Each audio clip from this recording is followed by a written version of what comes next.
Assalamualaikum warahmatullahi wabarakatuh. Alhamdulillah wassalatu wassalamu ala Rasulillah wa ala alihi wa sahbihi wa man wala. Amma ba'd. Ayyuhal ikhwah, a'azzani wa a'azzakumullah.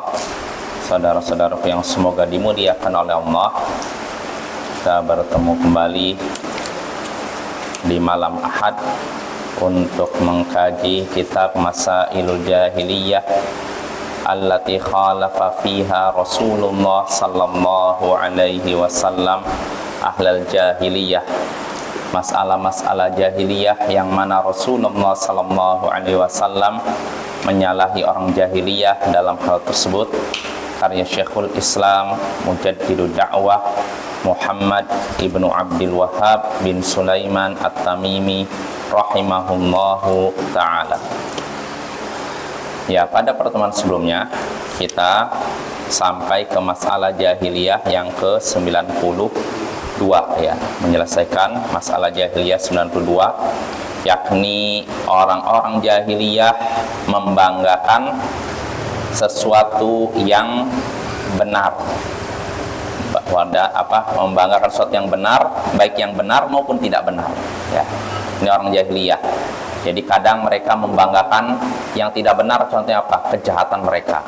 Dulu pernah mungkin merampok orang, dibanggakan. Dulu pernah membunuh orang, dibanggakan. Ini yang tidak benar. Begitu juga yang benar. Mereka membanggakan leluhur mereka yang punya jasa, misalkan melindungi kampungnya dari musuh, atau membela orang yang dizalimi. Nah, ini dibanggakan. Jadi kebiasaan orang jahiliyah suka membanggakan diri, membanggakan leluhur mereka. Baik yang dibanggakan itu benar maupun salah ya. Kalau yang salah jelas, seperti leluhurnya pernah membunuh, pernah merampok, dibanggakan. Nah, kalau yang benar ya tadi, leluhurnya pernah menolong orang yang dizalimi, dianiaya, atau menolong orang yang kesusahan. Nah, ini dibanggakan. Nah, intinya suka membanggakan diri dan leluhur, ini kebiasaan orang-orang di zaman jahiliyah, zaman kebodohan dan kegelapan. Nah, ini yang kita bahas pada pertemuan sebelumnya. Nah, sekarang kita masuk masalah jahiliyah yang ke-93. Kata Syekh di sini, anna ta'assubal insani li ta'ifatihi 'alal haqqi wal batil amrun la budda minhu 'indahum fa dzakarallahu fihi ma dzakar. Seseorang fanatik kepada golongannya, baik benar maupun salah, baik benar maupun batil, ini perkara yang mesti ada pada mereka. Maka Allah pun menyebutkan dalam Al-Quran apa yang telah Allah sebutkan. Seseorang fanatik kepada kelompoknya dalam hal kebenaran maupun kebatilan, ini perkara yang mesti ada pada mereka. Nah, artinya di antara sifat orang jahiliyah yaitu ta'assub, fanatik, buta. Nah, pokoknya saya ikut orang ini, mau benar salah saya ikuti. Pokoknya saya ikuti pemimpin ini, mau benar salah saya ikuti. Nah, ini namanya ta'assub yang fanatik, buta. Ya, seperti apa maksudnya? Kita baca keterangan dari Syekh Shalih Al-Fauzan ketika mensyarah, menjelaskan masalah jahiliyah ke-93 ini. Kata Syekh, at-ta'assubul madmum huwa al-istimraru 'alal batil ma'al ilmi bi butlani takabburan wa inadan wa nusratan li syakhs aw lil qabilati al haqq aw batil wa hadha min umuril jahiliyah. Fanatik yang tercela yaitu terus-menerus di atas kebatilan, kesalahan, dalam keadaan tahu bahwa itu batil. Terus-menerus, fanatik buta, fanatik yang tercela, yaitu terus-menerus di atas kebatilan, terus-menerus melakukan kebatilan dalam keadaan tahu bahwa itu batil, bahwa itu salah. Kenapa melakukan demikian? Takabur, sebagai bentuk sombong. Wa inadan, penentangan, keras kepala. Wa nusratan li syakhs, dan dalam rangka menolong orang tertentu. biasanya orang yang dianggap apa? Terhormat atau menolong suku tertentu baik benar maupun salah. Nah, ini termasuk sifat jahiliyah.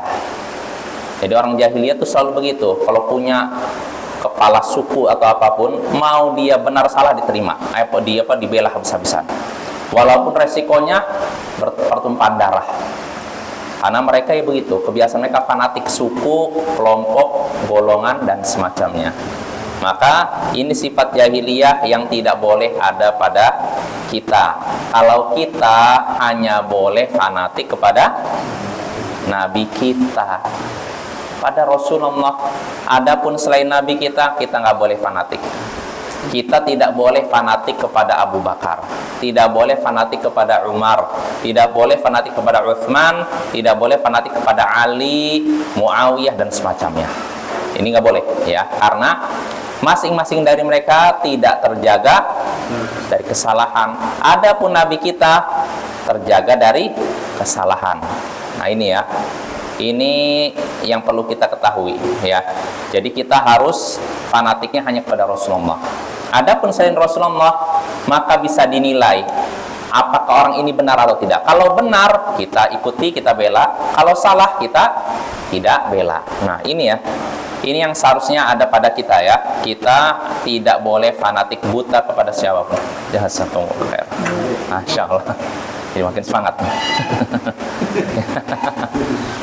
Ya, jadi itu ya. Orang-orang jahiliyah mereka fanatik kepada kelompok, golongan, kepada suku tertentu, golongan tertentu, benar maupun salah dibela. Nah, yang seperti ini kebiasaan jahiliyah yang sayangnya diikuti oleh sebagian kaum muslimin.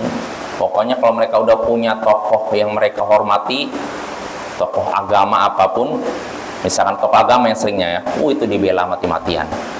Mau benar mau salah, bela. Kalau salah dibilang, menurut kamu salah, tapi sebenarnya itu benar karena dia wali Allah. Yang salah dibenar-benarkan. Bahaya sekali ya. Bahaya sekali itu jawaban seperti itu. Jadi selalu dicarikan pembenaran untuk perkataan tokoh mereka yang jelas-jelas salah. Banyak Bapak ya, mungkin pernah ada kasus di tahun 90-an seorang yang dianggap tokoh agama memangku wanita yang bukan mahramnya. Udah salah kan? Tapi anehnya pengikutnya bela habis-habisan. Fanatik buta menyatakan ya menurut saya wajar saja, yang namanya saya seorang kepala kiai, kalau sama santriwati saya biasa seperti itu. Na'udzubillah min dzalik. Sama santriwati nggak apa-apa dipangku, na'udzubillah. Ada dalam Islam seperti itu. Udah jelas-jelas salah dibela habis-habisan. Kita nggak boleh seperti itu ya. Kalau salah ya, walaupun itu orang yang kita cintai sekalipun. Ahlus sunnah tidak fanatik kepada siapapun kecuali kepada Rasulullah. Maka kalau ada orang yang kita anggap, kita hormati, ulama besar sekalipun, kalau salah nggak akan kita terima. Seperti contohnya ada seorang ulama Bapak ya, di tahun 2009 lah, 2009 ya. Ulama ini termasuk ulama ini juga ulama senior waktu itu.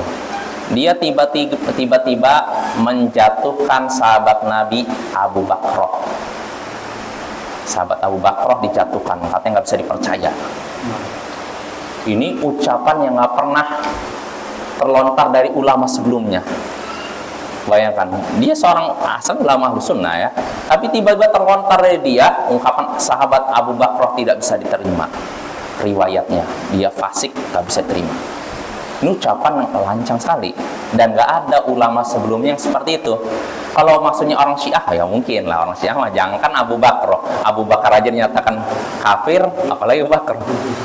Tapi ini sahabat Nabi Abu Bakar. Mungkin kita tahu sahabat Nabi Abu Bakar kan pernah menyatakan bahwa sahabat Nabi Mughirah bin Syu'bah berzina. Nah, ketika itu Umar bin Khattab minta kepada Abu Bakar datangkan 4 saksi kan? Nah, ternyata kurang 1. Umar rancam, kalau kamu nggak menemukan 1 lagi saksi, berarti kamu yang dicambuk 80 kali. Akhirnya yang duanya menarik ucapannya. Oh, kami nggak berani kan dihukum kan.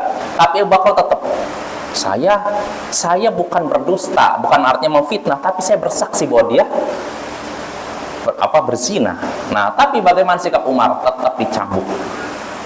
Nah, makanya Abu Bakar setelah itu berkata, fasakuni, mereka memfasikkan aku, mereka menganggap aku fasik. Nah, ini kan Bapak, ini ijtihadnya Abu Bakar. Abu Bakar nggak ada niatan menuduh seorang zina atau memfitnah. Dia cuma bersaksi sesuai dengan penglihatan dia bahwa itu dia berzina, walaupun dalam hal ini keliru juga. Karena dalam Islam menuduh seorang zina harus 4 saksi. Dan 4 saksi pun melihat dengan jelas timba masuk sumur. Nggak bisa cuma menyaksikan, oh saya menyaksikan 2 orang itu masuk ke dalam kamar berdua. Nggak bisa. Kalau kita menyatakan dua-duanya berzina, kita dicambuk 80 kali. Oh, saya menyaksikan keduanya sudah buka pakaian. Nggak bisa juga dikatakan berzina, dicambuk 80 kali. Oh, keduanya sudah udah posisi satu di atas satu di bawah. Nggak bisa juga. Sampai jelas timba masuk sumur. Kalau udah gitu baru bisa dijatuhkan apa?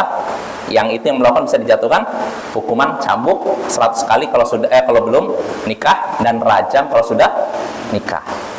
Jelas apa ya? Harus masuk timba masuk sumur, dan nyaksikannya 4. Kalau 3 nggak cukup. Kalau 3 berarti ketiga-tiganya dicambuk 80 kali. 2 apalagi, 1 apalagi. Nah, tapi Abu Bakar sendiri ketika itu, sehingga akhirnya dia dicambuk oleh Umar bin Khattab. Nah, ini Bapak ya, ini memang nyata, riwayatnya ada.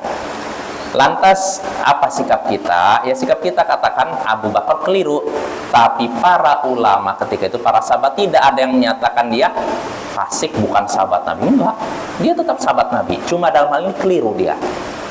Dan Abu Bakar punya takwil. Jadi bedakan Bapak, orang yang melakukan kesalahan karena sengaja dengan takwil.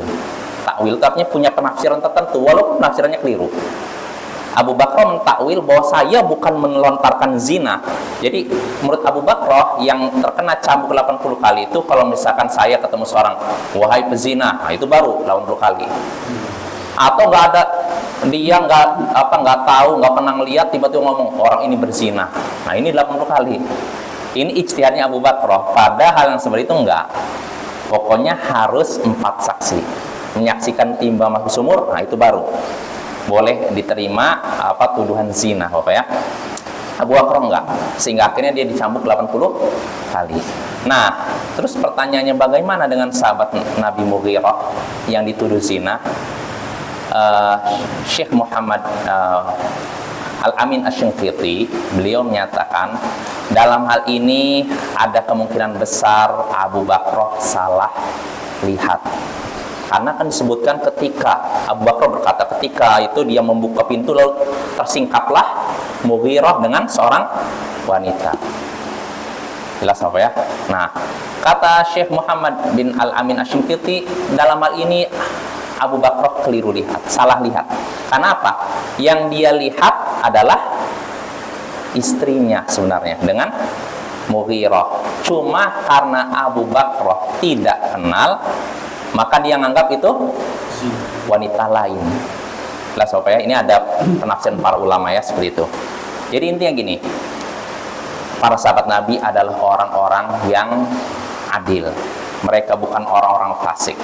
Kalau ada kesalahan di antara mereka, maka kebaikan mereka bisa menghapuskan kesalahan mereka. Maka kita tidak bisa bermudah-mudahan termasuk Mughirah bin Syu'bah ya. Nggak bisa kita menyatakan dia pezina hanya semata-mata 1 orang, harus 4 dalam hukum Allah. Jelas ya? Nah, kita kembali lagi ke masalah Abu Bakar. Jadi Abu Bakar ini dinyatakan oleh ulama ini dia sebagai seorang fasik, nggak bisa diterima riwayatnya. Nah, konsekuensinya apa? Kalau memang Abu Bakar fasik tidak bisa diterima riwayatnya, maka hadis yang menyatakan la yuflihu qaumun wallau amrahum imra'atan nggak bisa diterima juga. Tidak akan beruntung nasib suatu kaum yang dipimpin oleh seorang wanita. Ini hadis dalam Bukhari yang diriwayatkan oleh Abu Bakar. Nah, karena Abu Bakrnya ditolak, maka ulama ini menyatakan berarti hadis ini bertolak. Padahal ada dalam Sahih Bukhari. Sehingga akhirnya apa? Ulama ini sampai berpendapat boleh wanita jadi. Wah, ini bahaya nih. Makanya ketika muncul pendapat ulama ini, para ulama yang ada langsung membantah. Nah, walaupun dulunya dia seorang ulama besar, bahkan muridnya Syekh Al-Albani, bisa dibilang dekat lah dengan Syekh Al-Albani karena tinggalnya di Syam juga. Tapi ketika dia berbuat salah, kita nggak akan bela dia. Walaupun dia orang yang produktif dalam nulis, banyak kitabnya dalam masalah fikih, dalam masalah akidah, dalam masalah hadis pun ada, usul fikih juga ada. Jadi beliau ini usuli bisa dibilang, mufassir juga. Tapi ketika beliau salah, para ulama nggak akan bela, dan kita pun nggak akan bela. Kita katakan dia salah. Dia sudah menjatuhkan sahabat Nabi Abu Bakrah, padahal ulama terdahulu tidak ada yang menjatuhkan sahabat Nabi Abu Bakrah. Nah ini Bapak, ini contoh prakteknya bahwa kita tidak boleh fanatik buta kepada siapapun, walaupun orang yang kita sayangi, orang yang kita hormati. Jangankan setelah Syekh bin Baz, Syekh Al-Albani, Syekh Muhammad bin Shalih Al-Utsaimin, ulama terdahulu sekalipun, Imam Abu Hanifah kalau salah nggak akan kita bela. Imam Malik kalau kita salah nggak akan bela. Imam Syafi'i kalau salah nggak akan kita bela. Imam Ahmad kalau salah nggak akan kita bela. Kita katakan mereka salah, tapi kita tetap menjaga kehormatan mereka. Ini maksudnya, selalu jelas ya. Ketika mereka salah, kita katakan tidak kita katakan mereka benar, enggak. Kita katakan mereka salah, tapi tetap kehormatan mereka harus dijaga. Karena kebaikan mereka dibandingkan kesalahan mereka, lebih banyak mana? Kebaikan mereka, kebenaran mereka lebih banyak daripada kesalahan mereka. Adapun kesalahannya wajar. Setiap manusia yang lahir di muka bumi pasti berbuat salah. Kalau yang tidak pernah berbuat salah namanya apa? Malaikat atau nabi, ya. Ini ya, penting kita ketahui ya. Jadi Ahlus Sunnah tidak fanatik kepada siapapun, kepada ulama hebat sekalipun ya, karena mereka tidak terjaga dari kesalahan. Yang terjaga dari kesalahan hanya Nabi kita. Jelas apa ya? Banyak kalau dilihat contoh-contohnya bagaimana para sebagian ulama terjatuh dalam beberapa kesalahan tapi tidak kita bela ya. Kalau memang salah, sambil kita jaga kehormatan ulama tersebut. Ya contohnya ulama tadi, ketika dia salah dibantah oleh Syekh Abdul Muhsin Al-Abbad dalam satu kitab khusus. Tapi kata Syekh Abdul Muhsin Al-Abbad, walaupun dia salah dalam hal ini, bukan berarti saya mengharamkan ilmunya dalam hal lain. Artinya beliau salah dalam hal pernyataan Abu Bakar Fasik, tapi kitab-kitab lain yang tidak ada kesalahan tetap boleh kita terima. Nah ini keadilan Ahlus Sunnah. Jadi nggak mesti dengan satu kesalahan langsung hilangkan semua kebaikannya. Ini sifat tidak terpuji ya. Ahlus Sunnah nggak seperti itu. Kalau seorang punya kesalahan, ya kesalahannya aja jauhi, yang benarnya kita ambil ya. Nah ini Bapak ya. Jadi kesimpulannya, Ahlus Sunnah tidak fanatik buta kepada siapapun. Ahlus Sunnah hanya fanatik kepada Rasulullah, sosok yang terjaga dari kesalahan apapun. Lalu kita lanjut. Kata Syekh di sini, Syekh menyebutkan contoh bagaimana orang-orang jahiliyah fanatik buta. Wa yaqulu syairuhum, berkata syair mereka. Mereka ini siapa? Orang-orang jahiliyah dulu ya, sebelum Nabi diutus. Wa ma ana illa min ghaziyatin in ghawat ghawaitu wa in tarshad ghaziyatun arshad. Nah ini parah nih. Tidaklah aku kecuali dari Ghaziyah, suku Ghaziyah. Ini penyairnya ini dari suku Ghaziyah. Tidaklah aku kecuali dari suku Ghaziyah. Kalau mereka sesat, aku pun akan sesat. Dan kalau Ghaziyah dapat petunjuk, aku pun akan dapat petunjuk. Jelas? Artinya kalau sukuku sesat, ya aku pun ikut sesat lah. Kalau sukuku dapat petunjuk, aku pun ikut petunjuk bersama mereka. Ini namanya apa? Fanatik buta. Nah ini sikap yang tercela ya. Seorang muslim Allah berikan akal. Untuk apa? Berpikir, jangan ikut-ikutan, jangan fanatik buta. Orang yang suka ikut-ikutan, fanatik buta, bisa diibaratkan seperti apa? Bebek. Kalau orang Indonesia kan, oh dia ini membebek kan, ya kan membebek kan ini banyak ikut sini, bebek ke depan sini. nggak mau belok kiri, ngikutin induknya kan. Nah begitulah kalau orang yang ngikuti orang tanpa berpikir, ikut-ikutan, nah ini namanya membebek Bapak ya, itu sikap tercela. Fa anzalallahu fi dzalika ma anzal, maka Allah pun menurunkan tentang itu, tentang fanatik buta, apa yang Allah sebutkan dalam Al-Qur'an.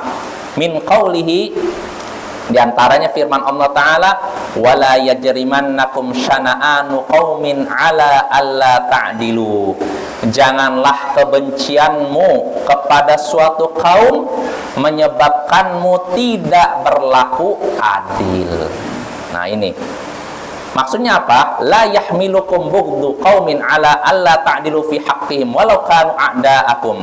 Jangan sampai kebencian kepada suatu kaum menyebabkanmu tidak berbuat adil dalam hak mereka, walaupun mereka musuh kalian. Artinya begini, jangan sampai saya nggak suka dengan ini orang ini, akhirnya saya menzalimi dia, tidak berbuat adil kepadanya. Jangan. Walaupun itu musuh kalian, walaupun orang kafir. Jadi jangan tentang orang kafir, saya akan menzalimi dia, nggak mau peduli, mau dibilang adil atau nggak saya habisi dia, nggak boleh. Seorang muslim harus adil. Kita benci boleh, tapi zalim tidak boleh. Kita tidak suka dengan seorang masih wajar, tapi kalau memfitnah dirinya tidak wajar. Kita tidak sreg dengan seorang, itu masih wajar. Tapi kalau kita berdusta atas namanya, wajar tidak? Tidak wajar ya. Harus adil ya, walaupun dengan orang yang tidak kita sukai. Nah, makanya di sini kata Syekh, fal adlu matlubun ma'al asdiqai wa mal a'da. Adil itu dituntut dari diri kita baik ketika bersama teman maupun lawan. Baik bersama teman maupun lawan harus adil ya. Allah berfirman sini, qala ta'ala wa idza qultum fa'dilu walau kana dza qurba. Jika kalian berkata, maka adillah walaupun dengan orang yang punya hubungan kekerabatan. Jadi jangan sampai kalau lagi sama orang lain, tegas, salah, kamu salah, harus dihukum. Tapi kalau sama kerabatnya, hati-hati ya, nggak usah ini, jangan ulangi. Nah ini sikap nggak boleh begitu ya. Kalau sama orang lain tajam perkataannya, kalau sama kerabat tiba-tiba melunak, itu nggak boleh, nggak adil. Justru harusnya kalau yang salah itu anggota keluarga kita, harusnya lebih keras lagi. Umar bin Khattab kalau nyaksikan anaknya berbuat salah, diberi hukuman 2 kali lipat dibandingkan orang lain. Kenapa? Kamu anak seorang Amirul Mukminin, seorang pemimpin, harusnya kamu jadi contoh, malah berbuat jahat atau berbuat kesalahan, nggak pantas. Nah ini di zaman Umar bin Khattab. Adapun zaman sekarang, aduh, yang salah kalau udah misalkan anak pejabat salah, yang ditegur bukan anaknya tapi kepala sekolah. Ya itulah banyak masalah kayak gitu Pak ya. Naudzubillah min dzalik. Ya kata Syekh sini, fala tahmilukal qarabatu ala annaka tahifu ma'a qaribik bal idza kana mukhti'an tughayyir khata'ahu wa la tutabi'uhu alai bal tansahuhu. Nah kata Syekh sini, jangan sampai kekerabatan dengan seorang menyebabkanmu tidak adil bersama kerabatmu. Oh karena dia kerabat nggak adil. Bahkan jika dia salah, ubahlah kesalahannya. Jadi kalau kerabat kita, anak kita salah, ubah kesalahannya dan jangan ikuti dia. Bahkan hendaknya nasihati. Nah ini Bapak, ini adil nih. Jangan sampai sama orang lain tegas, sama anak sendiri nggak tegas, nggak boleh. Ada kejadian Bapak, ini yang paling sering gini, di pesantren nih kadang ada seorang anak bandelnya luar biasa, sama guru menentang, membantah, pokoknya nggak sopan. Cuman yang jadi masalah, anak ini adalah anak mudir, anak pimpinan pesantren. Sehingga akhirnya apa sih, guru ini anaknya udah nggak sopan sekali, dijadikan tinggal kelas. Apa yang terjadi? Si mudirnya, pimpinan pesantrennya bukannya sadar, anaknya ditegur, malah gurunya dipecat. Ini nyata ini. Saya pernah dapat kabar dari seorang teman lah kayak gitu. Padahal anaknya yang salah, tapi anaknya nggak tegur, malah gurunya dipecat. Nah ini penyakit begini, berarti nggak adil. Kalau udah begini sosok mudir, apalagi ustadz ya, udah dianggap besar, tapi sikapnya nggak adil begini, udah jatuh martabatnya.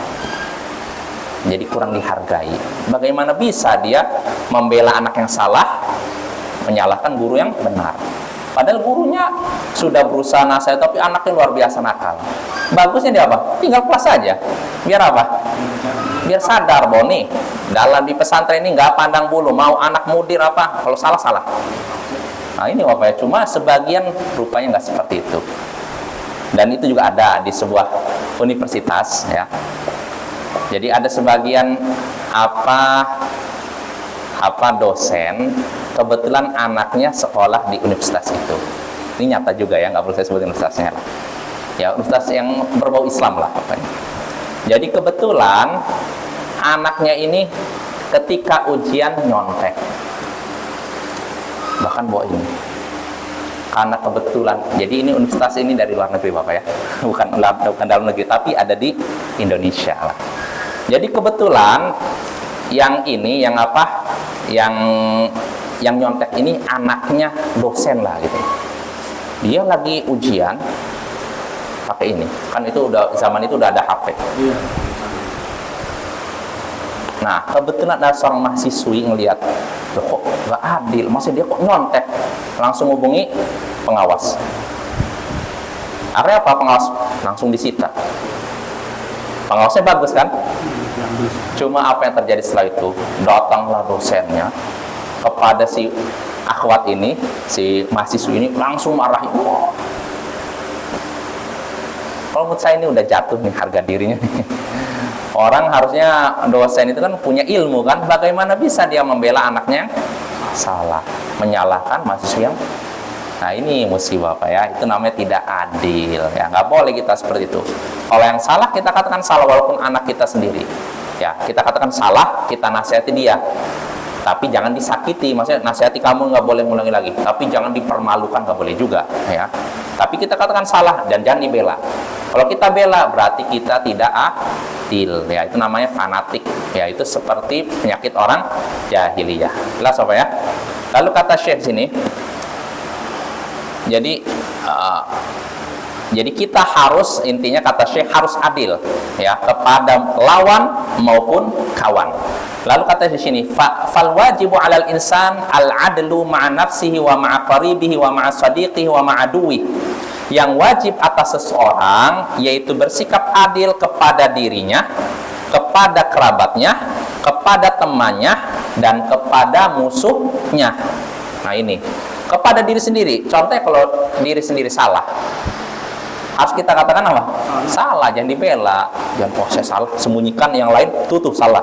Nah ini nggak adil ya. Begitu juga sama teman dan musuh. Kata Syekh, wala tahmiluhu adawatu ahadin an yadlimahu aw yajura alaih, hadza wa sya'nul muslim. Dan jangan sampai permusuhan kepada seseorang menyebabkan dia menzaliminya atau bersikap aniaya kepadanya. Jangan. Dan inilah keadaan seorang muslim, tidak berbuat zalim kepada siapapun.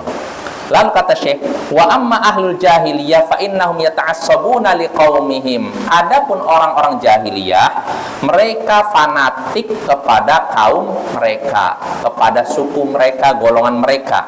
Walau kana qaumihim zalimin, walaupun kaum mereka berbuat zalim.